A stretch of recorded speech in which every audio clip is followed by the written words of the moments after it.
Welcome to BunGmax, the ultimate DIY bungee cord tie-down loop creator. You will need bungee cord, BunGmax insert, BunGmax sleeve, and pliers. Using your BunGmax sleeve, ensuring this arrow is facing away from you, slide it over the cord.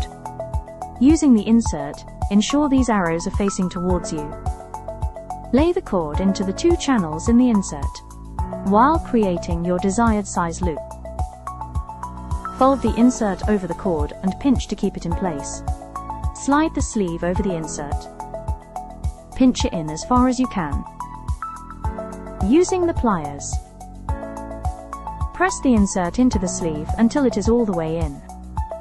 You can now cut the cord to desired length and choose from a variety of ways to connect your loops. Create a loop on the other end to form a standard bungee. You can connect the loops using the flexible nylon S-clip. You can connect loops using the stainless steel hook, or with the stainless steel hook on each end. You can also join the cords end to end. Thank you for watching.